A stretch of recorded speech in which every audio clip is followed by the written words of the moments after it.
Bienvenidos a Justicia Impositiva, un programa de Tax Justice Network, la red de justicia fiscal. Transmitido directamente desde Londres, uno de los paraísos fiscales del mundo. Les hablan Marta Núñez y Marcelo Justo. En este programa de fin de año, ¿fue 2016 un paso adelante o un paso atrás en la lucha contra los paraísos fiscales? ¿Qué queda de los Panama Papers que hicieron temblar al mundo en abril?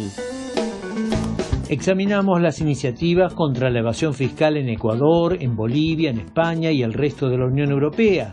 La investigación judicial contra el presidente Mauricio Macri en Argentina. Evaluamos también la recuperación de millones de dólares en México y Colombia, el debate en Chile, Perú y Uruguay, los dilemas de Centroamérica, que es la subregión con mayor evasión fiscal en América Latina. Esto es Justicia Impositiva, un programa de Tax Justice Network, la red de justicia fiscal.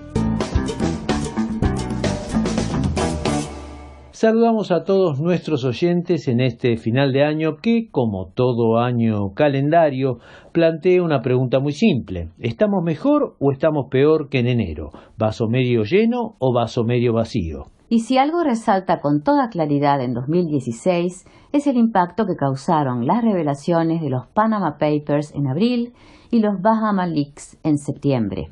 Políticos, celebridades, futbolistas, actores, multinacionales, bufetes internacionales de abogados y contadores de todo el planeta quedaron retratados en esta foto de familia de los paraísos fiscales. En años previos tuvimos los LuxLeaks o las cuentas del HSBC en Suiza, pero los Panama Papers son la mayor revelación periodística hasta la fecha sobre paraísos fiscales. Estamos hablando de 11 millones y medio de documentos sobre más de 214.000 empresas radicadas en paraísos fiscales. Los documentos pertenecían al bufete de abogados de Panamá Mossack Fonseca, de ahí el nombre de Panama Papers, nombre en realidad un poco engañoso, porque una mirada ingenua podría concluir que solo hay paraísos fiscales en Panamá. Nada más lejos de la realidad. Mossack Fonseca es un bufete de mucho nombre, pero uno de los cientos que hay en todo el mundo especializados en estos arreglos. En los últimos 12 años, James Henry, profesor de la Universidad de Columbia en Estados Unidos y autor del Precio del Mundo Offshore, uno de los más exhaustivos estudios sobre paraísos fiscales, estimó que los fondos aparcados offshores libres de impuestos suman entre 24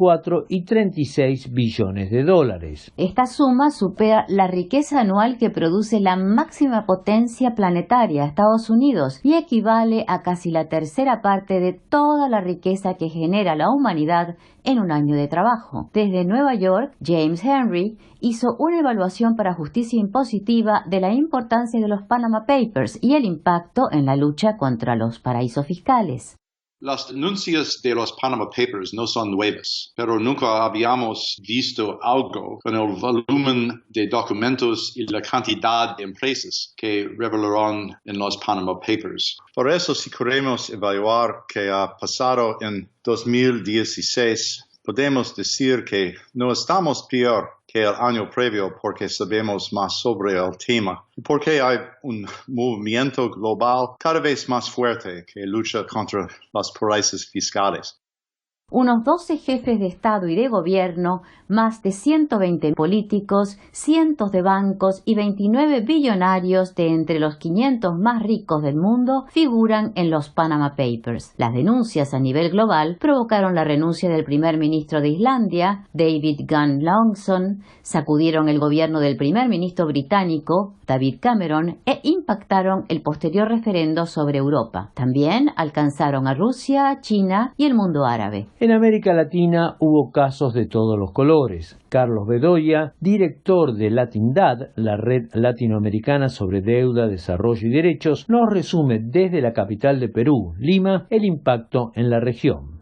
Los Panama Papers muestran a más de 500 bancos y sus filiales que utilizan empresas fantasmas. Hemos podido conocer una fracción, por más que esto es enorme, de las constituidas a través del estudio panameño Mossack Fonseca. Y si vemos esto y lo cruzamos con las cifras conservadoras desde mi punto de vista que da la CEPAL de anualmente 300.000 millones de dólares que se van como flujos financieros ilícitos de América Latina, vemos pues quién tiene la plata, quién no paga impuestos, y esto genera manera algo positivo y algo negativo. Algo positivo es que muchos periodistas de investigación se han metido en esto. También algo positivo, algunas respuestas de organizaciones sociales, sindicales que entran a este tema y que lo ponen en la agenda de sus luchas políticas, y algunos gobiernos, como el caso de Ecuador y Bolivia, que han hecho de este problema banderas políticas y que lo colocan en espacios multilaterales. Sin embargo, hay un riesgo enorme, y este riesgo es el sabor de la impunidad que reviste este caso. Ya han pasado muchos meses y no ha habido, digamos, en América Latina respuestas concretas.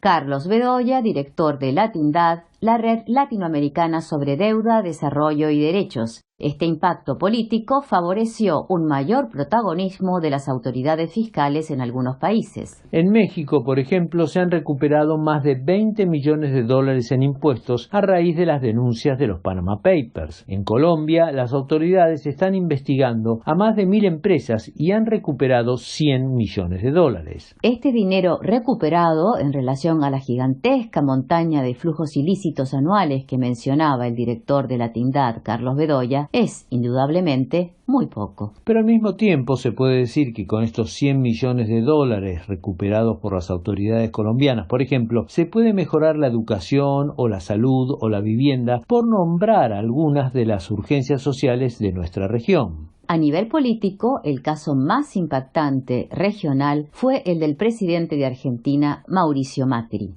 Los documentos de Mossack Fonseca mostraban que el presidente argentino era director de la Flag Trading Limited, una compañía registrada en Panamá y que no había sido declarada en Argentina. El caso fue llevado a la justicia gracias a la denuncia por evasión fiscal y lavado de dinero que realizó el diputado opositor por el Frente para la Victoria, Darío Martínez. Desde la provincia argentina de Neuquén, Darío Martínez le explicó a Justicia Impositiva el estado actual de la causa. El presidente está acreditada su participación en 2 sociedades offshore creadas, una en Bahamas y una en Panamá, que son Flag Trading y Cajemuya. Sobre Flag Trading, lo que hemos aportado a la causa y al fiscal y al juez son las actas de esta sociedad haciendo inversiones millonarias en el vecino país de Brasil. Lo llamativo de esto es que el mismo presidente había dicho que Flag Trading nunca operó, no funcionó, no tuvo actividades. Sin embargo, las actas formales y oficiales de esta empresa comprando acciones en Brasil desmienten lo que dice el presidente y lo ponen en un gran aprieto. También hemos podido demostrar la ruta de ese dinero, dónde fue a parar, porque estos 9.300.000 dólares que ingresaron en Brasil fueron colocados rápidamente en otras 3 sociedades del mismo grupo, intentando perder la pista, el origen de esta sociedad creada en la guarida fiscal. Cajemuya, que es la otra sociedad de la cual el presidente nunca habló, sigue al día de hoy activa. Hemos acreditado y acercado constancia al Registro Público de Panamá, donde sigue figurando Mauricio Macri como vicepresidente de esta otra sociedad. Pero en Brasil se ha hecho una operación de lavado con esta sociedad creada en la guarida fiscal. Y esto ha hecho que los brasileros empiecen también a reclamarle a su gobierno en función de que el pedido de informe que ha solicitado la justicia argentina no es contestado por el gobierno de Brasil. No es el único estado que no ha colaborado el de Brasil, tampoco lo ha hecho Uruguay, tampoco lo ha hecho Panamá, pero lo que hemos hecho en muchos casos, como en el caso de Cajemuya, hemos ido nosotros a buscar la documentación formal, la pedimos por ventanilla y hoy el juez tiene en su mano del Registro Público de Panamá la constancia de que Cajemuya sigue activa y sigue figurando Mauricio Macri como vicepresidente de la misma. Desde ya que el presidente argentino Mauricio Macri no es el único político presente en los Panama Papers. Alberto Arellano, de CIPER, Organización de Periodismo Independiente que investigó los Panama Papers en Chile, reveló en un excelente artículo publicado a fines de noviembre las sociedades offshore en las Islas Vírgenes del expresidente de Chile, el empresario Sebastián Piñera. Por todo esto, es particularmente importante el referendo convocado por el presidente de Ecuador, Rafael Correa, para febrero próximo, el mismo día de las elecciones generales, para que los ecuatorianos decidan si las personas con cuentas en paraísos fiscales pueden ser funcionarios públicos u ocupar cargos ejecutivos. A esta iniciativa a nivel nacional, Ecuador le sumó una iniciativa diplomática mundial. En las Naciones Unidas propuso la creación de un organismo supranacional para la eliminación de los paraísos fiscales. Desde la capital de Ecuador, Quito, Pablo Iturralde, director de CEDES, el Centro de Desarrollo Económico y Social de Ecuador, destacó a Justicia Impositiva la importancia de estas iniciativas. A nivel internacional, el Ecuador propuso en la última sesión de las Naciones Unidas la creación de un cuerpo intergubernamental que se proponga tomar medidas drásticas contra las multinacionales que evaden impuestos y tendría como objetivo cerrar los paraísos fiscales. Es interesante que la propuesta tuvo una gran acogida e interés y creo que ahora es necesario construir una plataforma de consensos, no solamente entre estados, sino también entre movimientos sociales y ciudadanos en el mundo. A nivel nacional, se acaba de aprobar una consulta popular para consultar a la población este 19 de febrero del 2017 la posibilidad de que los funcionarios y los candidatos a elecciones populares estén imposibilitados de mantener vínculos con paraísos fiscales. La iniciativa es importante porque permite dividir el poder económico del poder político. Pablo Iturralde, director de CEDES, el Centro de Desarrollo Económico y Social de Ecuador. Interesante como es, la iniciativa supranacional en Naciones Unidas va a encontrar obstáculos muy fuertes desde algunos países desarrollados, en especial de Estados Unidos. Estados Unidos es uno de los grandes paraísos fiscales del mundo. Otro miembro con poder de veto en la ONU, es decir, en las Naciones Unidas, el Reino Unido, se encuentra también entre los grandes centros offshore del mundo. En el caso estadounidense, hay además una fuerte resistencia a aceptar la legislación internacional. Un ejemplo, la Convención de las Naciones Unidas para los Derechos del Niño de 1989, un tema que en teoría debería ser escasamente polémico, no fue ratificada aún por Estados Unidos. Es decir, a casi un cuarto de siglo de esta convención, Estados Unidos es uno de los 2 países del mundo que no la ratificaron. Difícilmente esta conducta cambie una vez que Donald Trump asuma como presidente. Todo lo contrario. Al mismo tiempo, la iniciativa ecuatoriana forma parte de la creciente visibilidad que tiene el tema de la evasión fiscal y los paraísos offshore a nivel global. En Bolivia se formó una comisión especial mixta de la Asamblea Legislativa Plurinacional para investigar a las empresas bolivianas involucradas en los Panama Papers, y el gobierno de Evo Morales se reunió con el canciller ecuatoriano Guillaume Long a fines de noviembre para promover la lucha contra los paraísos fiscales. Hasta en Uruguay, considerada durante décadas la Suiza de Sudamérica, la Comisión de Hacienda de Diputados aprobó un proyecto de ley de transparencia fiscal que flexibiliza el secreto bancario uruguayo y obliga a identificar a los beneficiarios finales de sociedades uruguayas. Por supuesto, siempre hay que ver exactamente hasta dónde llegan estas iniciativas y qué tanto se implementan, pero está claro que el tema se ha instalado en la agenda pública y política, no solo en América Latina, sino en Europa, como analizaremos más adelante en este programa. Iniciativas no faltan, habrá que ver qué tanto impacto tienen. El mismo gobierno de Panamá hizo público el 21 de noviembre el informe final del Comité de Expertos Independientes con sus recomendaciones para la transparencia de la plataforma financiera y de servicios internacionales. El informe ha sido criticado como un conjunto de palabras bonitas para limpiar la golpeada imagen nacional. El más renombrado de los expertos internacionales, el Premio Nobel de Economía Joseph Stiglitz, renunció en agosto al comité, alegando que había poca transparencia y voluntad política en el gobierno para lograr que Panamá deje de funcionar como paraíso fiscal. En noviembre, el Premio Nobel publicó su propio informe en el que señaló que Estados Unidos y la Unión Europea son los grandes responsables de poner fin a esta opacidad financiera global. Siga con nosotros. Esto es Justicia Impositiva, un programa de la Red de Justicia Fiscal. Pueden seguirnos en Twitter, @J_impositiva, o suscribirse a justiciaimpositiva15@gmail.com. La economía mundial se ha financiarizado en los últimos 20 años. Según una definición técnica usada por economistas, la financiarización es un proceso por el cual el sector financiero tiene prevalencia sobre el sector productivo a la hora de asignar inversiones. Es decir, que se prefiere invertir en el sector financiero especulativo por sobre la inversión en el sector productivo. Un caso típico es la industria automotriz estadounidense. Compañías como General General Motors y Ford tienen un brazo financiero que en principio se dedicó a facilitar el crédito para la compra de automóviles, pero que a partir de los años 80 comenzó a expandirse a otros sectores, por ejemplo, el sector hipotecario, que tuvo tanto impacto en el estallido financiero y la recesión global de los años 2008 y 2009. En este proceso de financiarización, la inversión especulativa termina siendo más importante que la productiva, tal como decíamos, incluso para sectores tan emblemáticos de la producción fabril como puede ser la industria automotriz. A esto se suma que la liberalización financiera ha permitido una proliferación de paraísos fiscales que aceitan una evasión a nivel planetario nunca vista en la historia. Según James Henry, la evasión es una parte central del actual sistema económico internacional.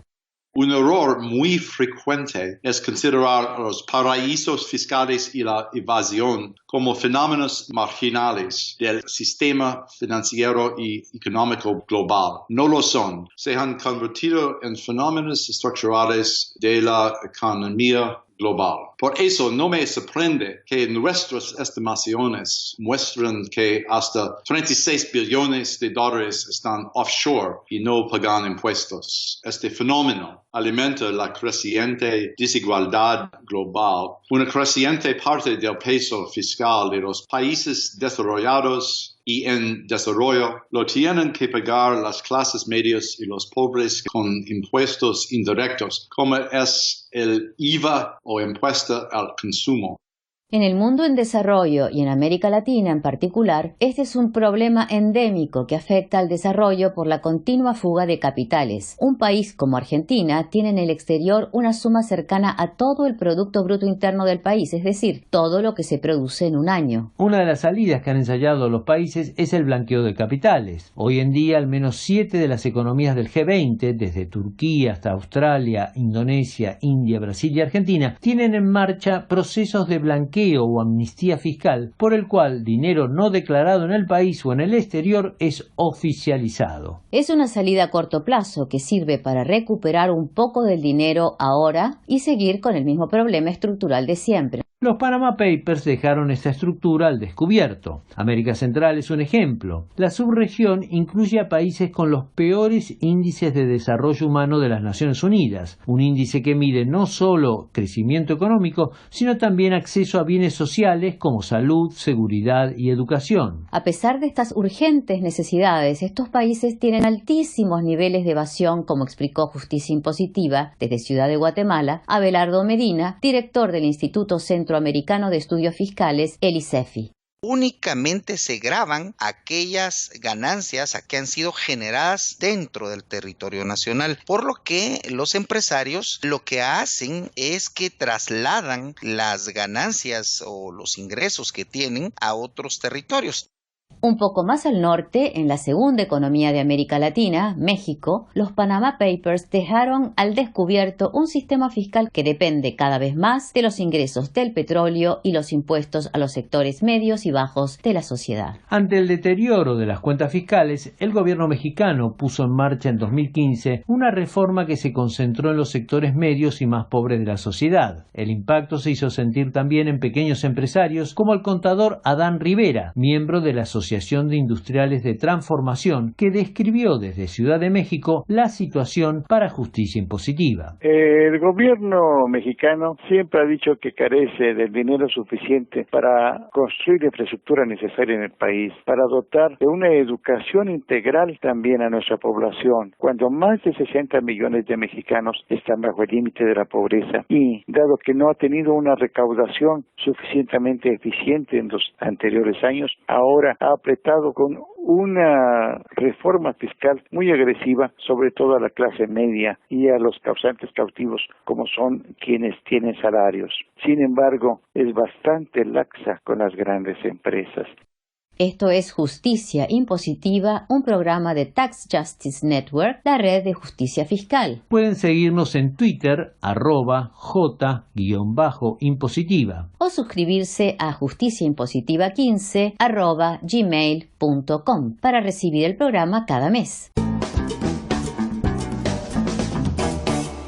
La evasión y los paraísos fiscales forman parte del debate europeo desde el estallido financiero y la recesión global de los años 2008 y 2009. En la cumbre del G20, en Londres, en abril de 2009, el entonces primer ministro británico Gordon Brown señaló que con el acuerdo alcanzado por las 20 economías más importantes del planeta, se había acabado la era de los paraísos fiscales. Las revelaciones de los Panama Papers dejan en claro que los líderes del G20 en 2009 eran ingenuos, incompetentes o no decían la verdad. En todo caso, las distintas iniciativas que comenzaron con el estallido financiero de 2008 recibieron un enorme impulso con las denuncias de los Panama Papers. Desde Bruselas, Verónica Grondona, asesora de la Comisión Investigadora del Parlamento Europeo sobre los Panama Papers, explicó a Justicia Impositiva algunas de las iniciativas en juego. Está la discusión de la implementación del reporte país por país con sus limitaciones, en realidad, porque sigue siendo para empresas que facturen por encima de 750 millones de euros. También está siendo discutido en el marco del Comité de Investigación de los Panama Papers de cuál debe ser la actitud que tienen que tener los distintos Estados miembros respecto de la responsabilidad de los intermediarios, que por un lado los intermediarios son considerados los bancos también, pero por el otro lado estos bufetes de abogados que han ayudado a crear miles de sociedades offshore. En Gran Bretaña ha surgido una iniciativa para el registro público de beneficiarios finales, lo cual tiene una importancia muy grande porque una de las cosas que ha salido a la luz en relación con la investigación sobre lo que se esconde detrás de los Panama Papers es que los propios gobiernos tienen dificultades para acceder a sus propios registros y en algunos casos ni siquiera existe un registro de sociedades y menos aún de beneficiarios finales. Cada una de estas iniciativas apunta a mecanismos claves de la evasión fiscal a través de paraísos fiscales. Como decía Verónica Grondona, uno de estos mecanismos es esconder al beneficiario real de una actividad económica con empresas fantasmas o prestanombres en paraísos fiscales donde reina un hermético secreto bancario. Pero además, sin la ingeniería contable y legal de bufetes especializados y de grandes firmas internacionales, serían imposibles los niveles actuales de evasión fiscal de multinacionales y multimillonarios. El reporte país por país que menciona Verónica Grondona es un intento de que las multinacionales, que son las principales usuarias de paraísos fiscales y responsables de 2/3 partes de la evasión global, tengan que especificar dónde se registran sus ventas y ganancias para que se paguen impuestos en el lugar donde se genera la riqueza y no en un paraíso fiscal que sirve como estructura de papel para desviar riquezas. El pasado agosto, la Comisión Europea dictaminó que Apple bajó artificialmente los impuestos que debía pagar, violando las leyes de competencia de la Unión Europea, que prohíben darle tratamiento preferencial a algunas compañías sobre otras. Según la Comisión, 2 subsidiarias de Apple en Irlanda están transfiriendo la mayoría de las ganancias que tienen en la Unión Europea a una sede que solo existe en papel y que le permite a Apple pagar menos de un 1% de impuestos en la Unión Europea. El caso está en la justicia europea porque Apple apeló el dictamen de la Comisión y generó además mucho ruido diplomático porque Estados Unidos puso el grito en el cielo, diciendo que la Unión Europea quería aplicar un impuesto confiscatorio contra una compañía estadounidense. Curiosamente, el caso llega a la Corte no por una violación directa de la normativa de evasión fiscal, sino por una violación de la Ley de Competencia Europea. De ahí la importancia que tienen los actuales debates en el Parlamento Europeo para ajustar las normas y leyes sobre evasión fiscal. En septiembre se formó la Comisión Parlamentaria Europea para investigar las revelaciones de los Panama Papers, que tiene entre sus objetivos ajustar la actual normativa para que no vuelva a ocurrir lo mismo, tal como explicó a Justicia Impositiva Verónica Grondona. El mandato apunta a identificar si se ha violado o no la norma europea en materia de lavado de dinero y de evasión tributaria y también analizar en qué manera la normativa actualmente existente, alguna de la cual no ha sido implementada aún, serviría para atacar efectivamente este problema. Y una de las cuestiones que se observa es el rol de los intermediarios. Los bancos europeos parecerían ser los que han solicitado la creación de estas sociedades offshore con el fin de ayudar a sus clientes a evadir impuestos. Desde Bruselas, Verónica Grondona, asesora de la Comisión Investigadora del Parlamento Europeo sobre los Panama Papers. Entre estos debates parlamentarios e iniciativas europeas se destaca una por el potencial que tiene a nivel global. En efecto, en noviembre, un total de 25 ciudades de toda España se comprometieron a ser zonas libres de paraísos fiscales tras recibir una invitación de la ONG Oxfam Intermon para que la contratación de obras públicas esté libre de empresas offshore. Desde Madrid, Miguel Alba Ruiz Morales, de Oxfam Intermon, es decir, Oxfam en España, explicó a Justicia Impositiva el alcance de esta iniciativa. Realmente han hecho una declaración institucional, un compromiso como institución de incluir en sus reglamentos de contratación cláusulas para penalizar a empresas vinculadas con paraísos fiscales, ¿no? De tal forma que ese tipo de empresas tenga más difícil contratar con ayuntamientos, ¿no? Hasta ahora, el paso que han dado es comprometerse con hacer estos avances, ¿no? Lo siguiente que vamos a pedir es que estos avances sean efectivos y efectivamente hagan cambios en sus reglamentos de contratación para penalizar a empresas que operan con paraísos fiscales. Este compromiso parte del decreto firmado en mayo por la alcaldesa de Barcelona, Ada Colau. Según el decreto, los contratistas de obras públicas que directamente o a través de empresas pantalla oficiales desvíen fondos a paraísos fiscales con la intención de evadir sus obligaciones tributarias, perderán su derecho a la licitación. Esta iniciativa le debe mucho a Ecuador, y en 2009 el gobierno de Rafael Correa firmó un decreto para que ningún proveedor del Estado pudiera tener vínculos con paraísos fiscales. Pero como la historia no es lineal, como no es una progresión certera y sin desvíos hacia una meta prefijada, fue el mismo Ecuador el que terminó dando marcha atrás con la iniciativa. En septiembre de 2015, el mismo Rafael Correa derogó el decreto en un intento de atraer inversión extranjera en un momento en que, con la caída de los precios petroleros, las finanzas del Estado estaban más comprometidas. Aún así, la iniciativa de Correa ha sido retomada no solo por España. En Argentina, el diputado Darío Martínez, a quien escuchábamos previamente hablar sobre la demanda contra el presidente Mauricio Macri, tiene un proyecto legislativo en el mismo sentido, es decir, prohibir a las compañías con vínculos con paraísos fiscales que sean proveedores del sector público. Estas iniciativas muestran que hay un margen de maniobra a nivel nacional e incluso regional para avanzar en la lucha contra los paraísos fiscales. Al mismo tiempo, los intereses en juego son inmensos y hay una aceitadísima mecánica financiera internacional que crea diariamente nuevos mecanismos de evasión fiscal, ayudados por la revolución tecnológica, por la liberalización financiera y por la falta de voluntad política. ¿Cuál es entonces el balance final de este 2016? Desde Buenos Aires, el especialista en temas tributarios Jorge Gallero, miembro fundador de la Red de Justicia Fiscal en América Latina, le dijo esto a Justicia Impositiva. Lo más positivo son sin duda las denuncias sobre paraísos y uso de los paraísos por parte de los poderes globales. Pero por otro lado, lo que revelan estas denuncias es la ineptitud sustancial de los estados para hacer frente a este desafío. Esta es la paradoja. Y bueno, las denuncias crean creciente conciencia global acerca de la gravedad del problema. Pero por otro lado, la pasividad en términos de acción estatal relevante, que en este caso tiene la demanda adicional de que sea coordinada, que sea lo más supranacional posible, genera decepción y puede crear un impacto negativo en la opinión pública. Esto es obvio. A pesar de eso, el propio agravamiento de la situación objetiva, tanto en la cuestión de la inestabilidad que el sistema financiero desregulado ofrece a la economía global, la cuestión del agravamiento de la situación de inequidad, la cuestión de la crisis ambiental que no tiene hoy financiamiento para ser atacada y en última instancia los daños que sobre el sistema democrático resultan del agravamiento de estos tres campos. Bueno, todo esto y paradójicamente puede en su proceso detonar acelerados tomas de conciencia a nivel de las sociedades civiles y las fuerzas políticas que quieren pelear contra esta situación y entonces ofrecer eventualmente una situación no tan lejana, más optimista de la que parece surgir de las notas de corto plazo. Y con Jorge Gallero, miembro fundador de la Red de Justicia Fiscal en América Latina, llegamos al final de este programa de Justicia Impositiva, el último de 2016. Les esperamos nuevamente en enero y les recordamos que pueden seguirnos en Twitter, @J_impositiva.